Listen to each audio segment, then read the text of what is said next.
"This is for my best child," my father said, signing the executive transfer agreement with the exact same gold Mont Blanc fountain pen he had used 20 years ago to write down my college tuition check.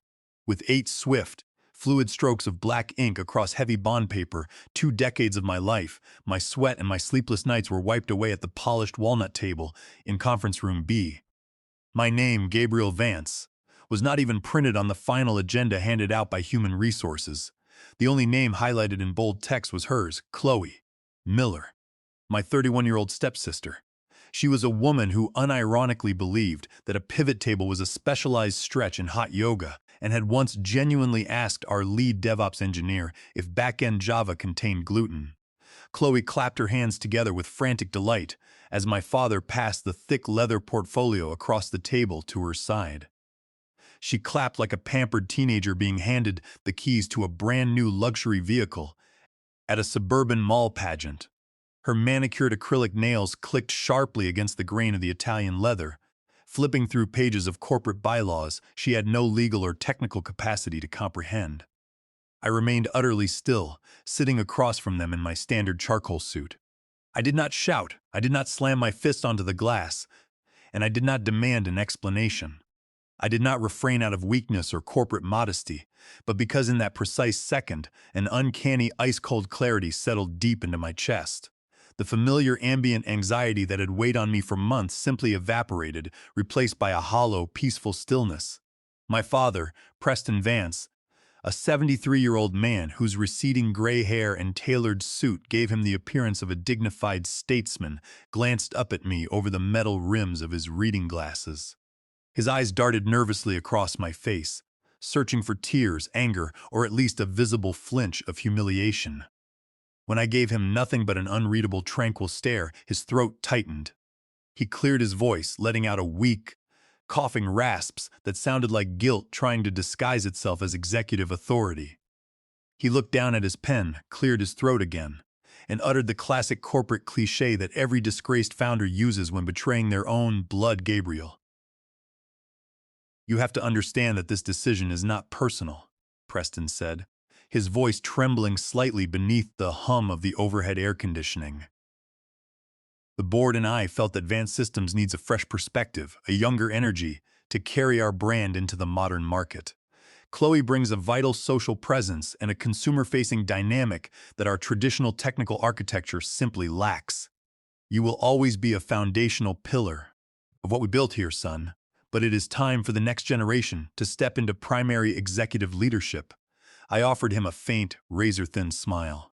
It was the kind of smile a man gives when he has already packed his bags and located the fire escape while everyone else is busy admiring the wallpaper.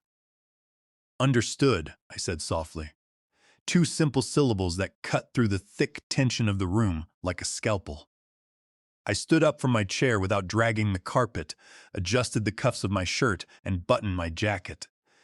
My father opened his mouth to add another rehearsed justification, perhaps to offer me an advisory title or a meaningless honorary seat on an internal committee. But I did not linger to hear the rest of his script. I turned on my heel and walked out of Conference Room B. I moved past the floor-to-ceiling glass partitions that overlooked the downtown skyline, past the rows of open-plan workstations where junior marketing associates sat in ironic cardigans, and past the framed Financial Journal covers celebrating Vance Systems as the premier cloud infrastructure provider of the region. They were celebrating a $90 million enterprise whose operational heartbeat depended entirely on code I had personally written line by line in dusty server rooms. Before Chloe had even graduated from high school, a company now entrusted to a woman whose primary contribution to corporate strategy was filming leadership advice clips for social media in the executive restroom. I did not take the high-speed elevator down to the main concourse. Instead, I opened the heavy metal door to the emergency stairwell and took the stairs. 14 flights of concrete steps, no background music, no hurried footsteps, just the rhythmic, echoing thud of my leather boots against steel-troweled mortar. Tucked between the fingers of my right hand was my formal letter of resignation, pre-signed and predated 3 weeks prior, folded tightly like a hidden explosive waiting for its pin to be pulled. By the time my boots hit the marble floor of the ground-level lobby, the transition was already in motion. It was not an act of impulsive sabotage or emotional rage, but a systematic, calculated withdrawal. A quiet, orderly retreat, similar to removing a central support beam from an over-leveraged structure. There was no visible destruction, no alarm sounding in the corridors. But something vital had already ceased to flow through the veins of Vance Systems. Upstairs on the 14th floor, they were undoubtedly pouring chilled Prosecco into crystal flutes. Chloe was likely flashing her radiant smile for an internal company memo, and my father was probably striving to avoid looking at the empty leather chair at the end of the conference table. They genuinely believed I had surrendered gracefully, that I was the dutiful, long-suffering son who constructs fragile kingdoms for others to rule without ever threatening to tear them down. But what neither Preston Vance nor Chloe Miller understood was that the foundations had already been detached. 24 hours before that catastrophic board meeting, I had pushed a routine, silent update into our internal technical architecture documentation repository. It was filed under routine security maintenance and minor administrative compliance, fully stamped by legal and archived in accordance with corporate protocol. Tucked deep within 5 layers of firewalled directories, buried beneath thousands of lines of deployment notes that no senior executive ever bothered to inspect, lived a single conditional logic writer. It was dry, technical, and utterly uninteresting to anyone without a senior engineering degree. But inside the digital core of Vance Systems, that single line of code was the only thread holding their entire cloud platform above the abyss. The origin of that legal and technical safeguard had begun exactly 8 months prior to my walk down those 14 flights of concrete stairs. It was during the late autumn of the previous year when I first noticed the subtle shift in my father's demeanor. Preston had started excluding me from high-level strategic alignment dinners with our primary institutional investors. Simultaneously, Chloe Miller began appearing at our corporate headquarters with increasing frequency, wearing expensive pastel power suits, occupying primary office real estate, and treating senior software architects as if they were personal errand boys. I watched as my father gradually surrendered his analytical judgment to the sweet whispers of his second wife, who insisted that her daughter possessed a natural genius for executive leadership that eclipsed my 20 years of technical mastery. I had realized then that emotional loyalty in a family business is a dangerous illusion. If I wanted to protect my life work from being devoured by corporate incompetence, I needed cold, unyielding legal parameters. I scheduled a private off-the-record consultation with attorney Evelyn Cross, a formidable intellectual property litigator who specialized in complex corporate technology structures. We met in a quiet, glass-walled conference room at Cross & Associates, far removed from the tech district. Attorney Evelyn Cross had reviewed every line of my original employment contract, along with the Series C investment amendments that had recapitalized Vance Systems 2 years earlier. She had leaned back in her high-backed leather chair, adjusted her silver-frame spectacles, and pointed her pen directly at Section 4.2 of the Corporate Governance Agreement. Gabriel, under standard corporate law, any software framework created during your tenure as an employee technically belongs to the entity. Attorney Evelyn Cross had explained in her measured, authoritative tone. However, Section 4.2 contains a specific, highly unusual provision that you personally insisted upon during the Series C funding round. It explicitly states that the runtime operational license for the modular cloud engine is conditionally granted by you as the named primary author, contingent upon your continuous role as chief validating architect. If your executive authority is severed or transferred without a formal written revalidation signature from your personal cryptographic key, the corporate entity loses its legal authority to execute the modular framework at runtime. She had looked me dead in the eye before continuing. They own the static compiled code on their servers, Gabriel, but you own the dynamic operational license token. If they push you out, the system does not get deleted, nor does it get corrupted. It simply enters a latent dormant state because the corporate entity no longer possesses valid execution rights. It is entirely legal, fully compliant with fiduciary standards, and mathematically unassailable. For 8 months, that legal mechanism lay dormant inside our production server environment like a sleeping guardian. I named the diagnostic monitoring demon Ouroboros, after the ancient symbol of a serpent consuming its own tail. It resided 4 layers deep inside the platform kernel, disguised as a redundant routine health check protocol. Every 10 seconds, Ouroboros performed a quiet, background ping to verify the presence of my active cryptographic administrator token. If my token remained valid, the system functioned flawlessly, processing millions of enterprise microtransactions per second across 3 continents. But if my token was revoked or replaced by an unverified administrative ID, Ouroboros would initiate a graceful, phased withdrawal of operational licenses over a 72-hour window.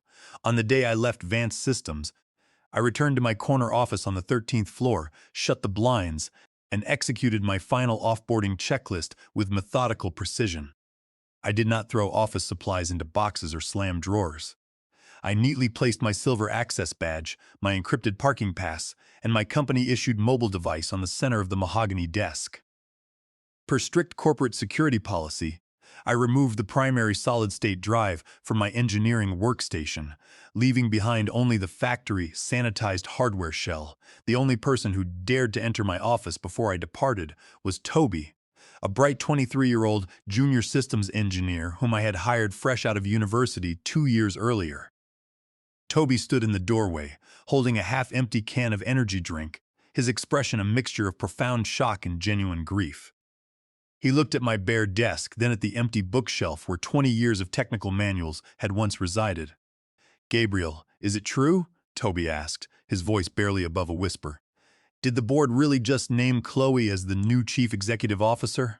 I placed my fountain pen into my inner jacket pocket and picked up my personal leather briefcase. "It is official, Toby," I replied calmly. "The transition paperwork has been executed by Preston Vance."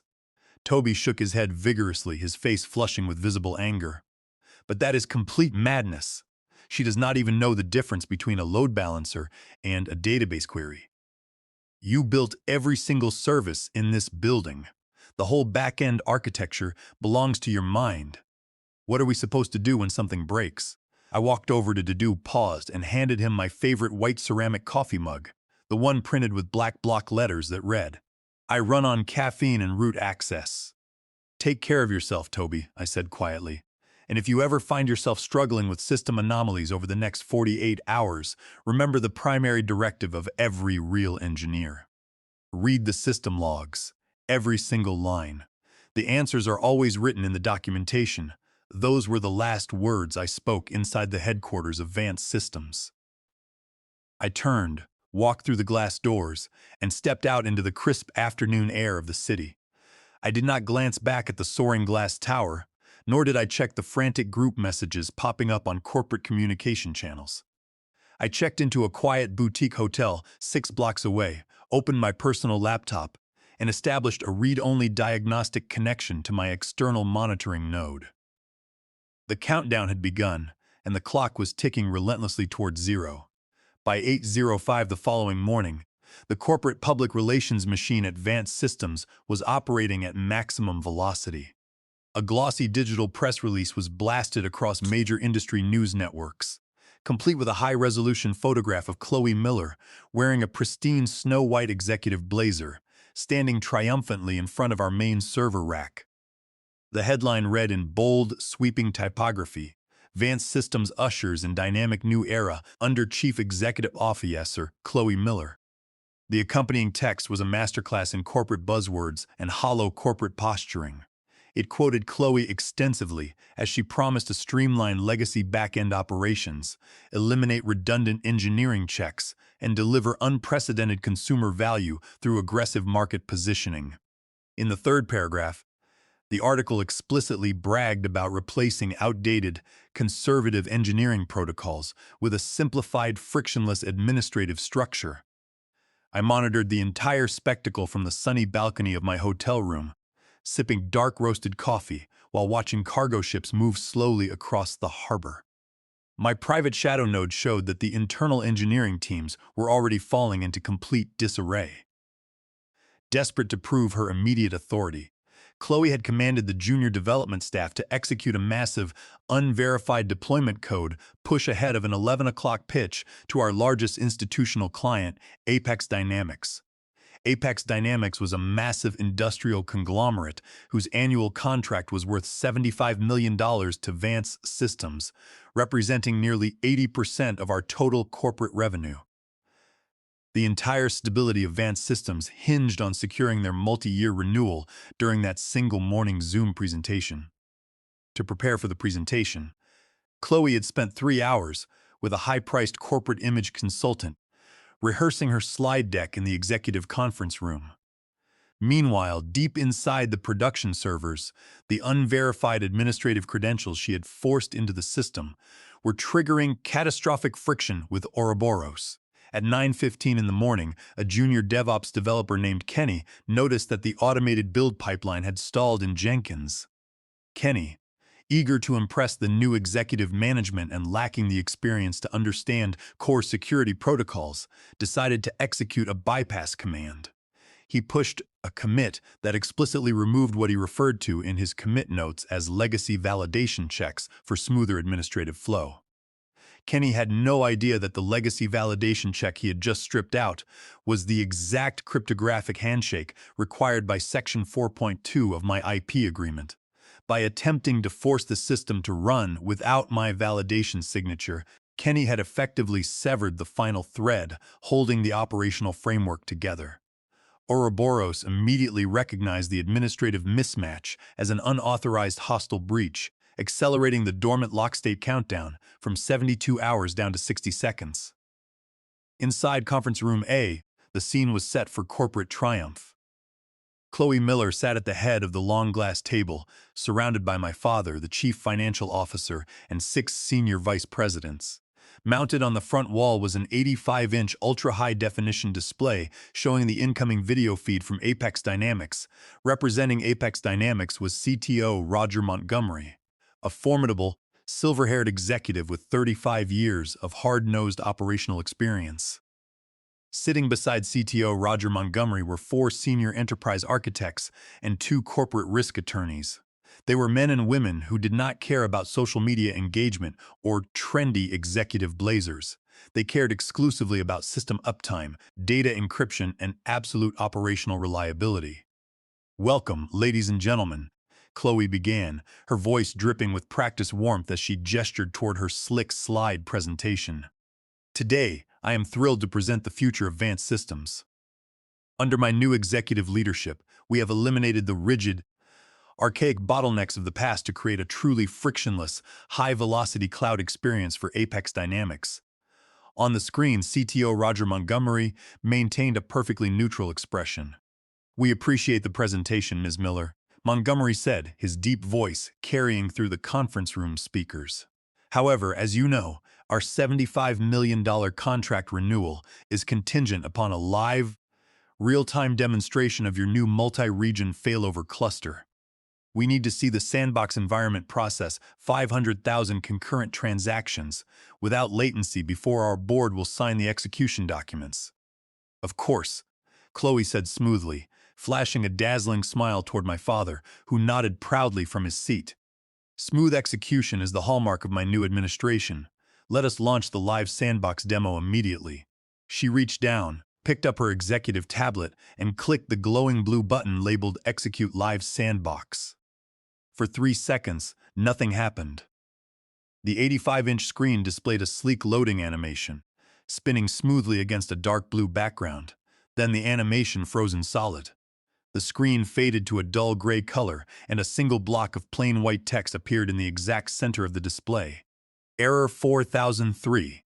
Execution license revoked. Invalid administrator signature." Chloe laughed nervously, her manicured fingers tapping rapidly against the glass surface of her tablet.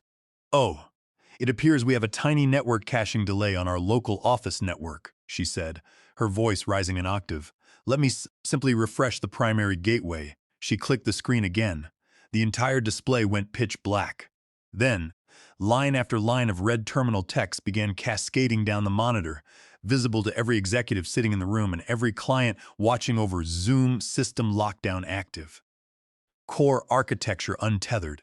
Operation terminated by root policy. The silence that descended upon conference room A was absolute and suffocating. On the primary Zoom screen, CTO Roger Montgomery leaned forward until his face filled half the display, his sharp gray eyes narrowing as he read the red terminal output scrolling across the glass. Beside him, the lead security engineer for Apex Dynamics began frantically typing commands into his own laptop terminal, auditing the public endpoints of Vance systems in real time. Miss Miller, CTO Roger Montgomery said, his voice dropping into an icy tone that registered clearly across the room. Your public sandbox endpoints are returning total authentication failures. In fact, our diagnostic telemetry indicates that your entire production environment has completely uncoupled from its underlying cloud infrastructure. Can you explain why your primary architecture is reporting a revoked execution license during a live enterprise demonstration? Chloe turned pale, the snow-white fabric of her blazer suddenly looking like a shroud. She turned her head frantically toward the chief financial officer, who was staring at his own tablet with wide, terrified eyes. It is clearly a minor technical glitch, Chloe stammered, her polished executive composure disintegrating into frantic panic. Kenny, where is DevOps? Someone get an engineer in here right now. Reboot the servers. Push the backup files. Before anyone could reach for the conference room phone, the heavy wooden door of conference room A swung open without a knock. Toby, the junior engineer, stepped into the room, holding his laptop with both hands as if it were an unexploded bomb. Behind him stood our chief technology officer, his tie completely undone, his forehead slick with cold sweat. We cannot reboot the pipeline, Ms. Miller, Toby said, his voice echoing in the dead silence of the room. The entire repository has gone read-only. Every automated build job in Jenkins has failed. The codebase has not been deleted, but the platform kernel is refusing to execute commands under your administrative credentials. My father stood up so fast his leather chair crashed backward against the glass wall. What do you mean it refuses to execute? Preston demanded, his voice cracking with sudden rage. We own the company. We own the servers. We pay for the infrastructure. Override the system immediately. We cannot override it, Mr. Vance, the chief technology officer explained, his hand shaking as he wiped his brow. Toby just pulled the diagnostic event logs. The system is enforcing Section 4.2 of the Series C Employment Amendment. 8 months ago, an IP licensing rider was executed and embedded into the root kernel. Under that clause, runtime execution rights are granted exclusively through Gabriel Vance's personal cryptographic validation token. When you revoked his executive credentials yesterday, the system automatically entered in legal dormant lock state. Chloe gasped, her hands flying to her mouth. Gabriel? He sabotaged us. He hacked the company. Call the police. Call the legal department. He stole our entire codebase. That is incorrect, Ms. Miller. A calm, precise voice broke in over the speakerphone. Attorney Evelyn Cross had just joined the emergency conference bridge from her law office downtown. I am reviewing the verified corporate filings right now. Gabriel Vance did not hack your network, nor did he delete a single line of code. All static corporate files remain untouched on your servers. However, under the legally binding terms of Section 4.2, which was signed by Preston Vance and countersigned by corporate counsel 8 months ago, your entity only possesses a conditional runtime license. When you terminated Gabriel Vance without obtaining a signed continuity waiver, your legal authority to execute the software automatically expired. On the main display screen, CTO Roger Montgomery slowly closed his leather notebook. He looked at my father with a mixture of profound disappointment and absolute disgust.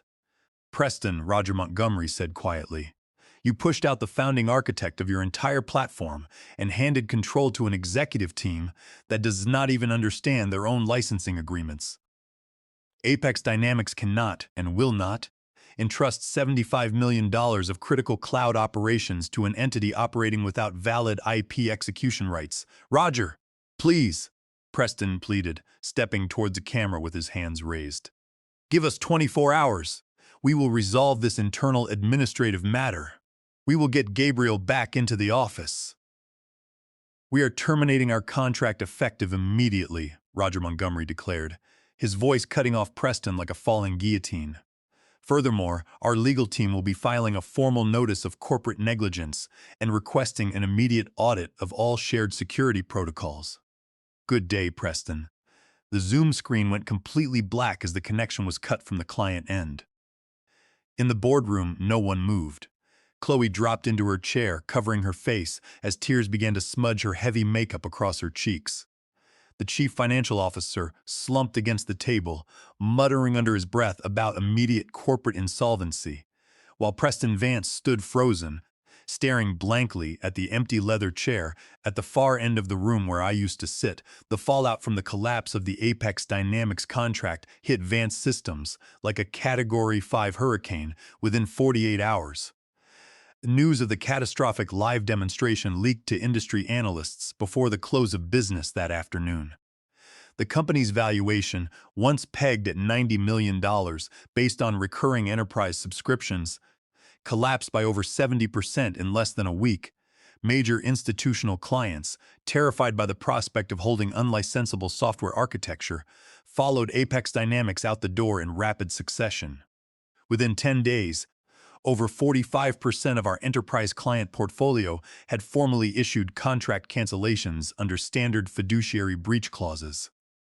The corporate board of directors convened an emergency session without inviting Chloe Miller or Preston Vance. Facing total financial ruin and potential shareholder lawsuits for gross negligence, the board voted unanimously to strip Chloe of her executive titles and remove Preston Vance from his position as chairman. The pristine snow-white blazers and polished social media videos were replaced by grim legal filings and emergency restructuring notices. In a desperate bid to salvage the remaining assets of the company, my father drove to my hotel himself. He stood outside my door for 5 minutes before finally knocking, his posture hunched, his hands trembling violently as he held a thick leather folder containing a proposed settlement agreement. When I opened the door, Preston looked 20 years older. The confident, polished statesman who had signed over my life work with a Mont Blanc pen had vanished, replaced by a broken old man crushed under the weight of his own hubris.